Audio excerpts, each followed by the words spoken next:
Hi, sorry about that. I feel like Madonna with this thing. It's a bit distracting. Hi, my name is Walt. I'm with a technology startup called Factr, and I'd like to talk a little bit about the way that the information landscape has changed in ways that are relevant to peacemakers. So I want to start with Syria and the Arab Spring, so-called Arab Spring, because I think it embodied a certain aspiration about what technology could do for democratization and social justice. But what we've seen in the 5 years since is that, in fact, powerful actors have realized that social media and information technologies are also tools that can be used to harm and to manipulate the public consciousness in ways that are contrary to what we might have hoped. And now I think it's gotten to a point where it needs to be seriously factored in that these technologies can be actually quite dangerous in many cases in terms of the peace movement. So the Syrian conflict has sometimes been termed the first social media war because it has been so actively documented in social media. And just to give you a sense of the scope and volume, Daesh are posting between 90,000 and 200,000 posts on social media every single day. They've used it as a very effective tool to raise money, to promote their propaganda, to terrorize civilian populations, and to recruit. And other rebel groups and other groups on the ground are using similar techniques. Governments have also figured out that social media is actually a great tool for publishing information to control narratives. And so, for example, the Chinese government is posting nearly 500 million posts every single year. They have it's estimated as many as 2 million people working on this to promote various perspectives that are relevant to governance for them. And other governments are doing the same. It's been alleged that the Russians are doing similar things, and there's evidence that other governments are doing similar things. The British Army has actually created a battalion of Facebook warriors. So it's actually becoming part of a defense doctrine that social media needs to be considered an aspect of national defense.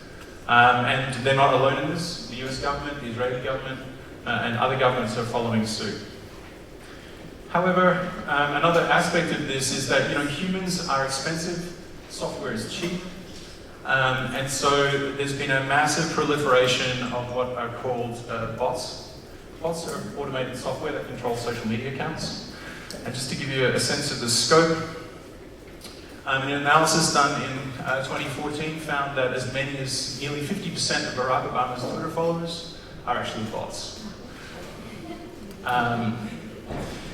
This is a network map of a dialogue on Twitter about a measure that was being examined in California about vaccination.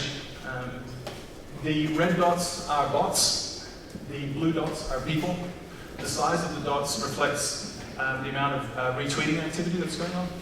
So you can see here, not only are the red dots nearly as numerous as, if not more numerous than people, they're also publishing a lot more content. And in early June this year, analysis of about 1.5 million tweets that were relevant to Brexit was found that perhaps as many as 33% of the Twitter activity was actually bot activity. So what are the implications of this for public discourse, for having discussions about what real people think about real issues that affect them? And why has this happened? One of the reasons it's happened is because social media is driven by advertising. Advertisers don't care about the substance of content, they only care about eyeballs. We're also seeing that people distrust the media now, and they go with their gut. And we're also seeing filter bubbles and other kinds of sort of information cul-de-sacs that are created by decisions that information platforms are making on your behalf, and also by the lack of diversity in our own networks, so we're not being exposed to ideas that might contradict what we believe. So there's a couple of questions that are really important to think about. There's way too much information out there now for us to deal with this individually, so my question is, how can we collaborate to create a shared understanding of what's really happening? And how can machine learning and data help? I'm hoping to come up with some tools to help with that with a platform that I'm developing called Factr. It's a platform for creating shared awareness based on network insights and machine aggregation. I have a booth outside in the tech fair. Please come and talk to me. I did a lot of research for this. I realized 5 minutes was way too short to actually deliver a talk on this topic. If you're interested, there's a lot more information in this link at the bottom. Please check it out. Thanks very much.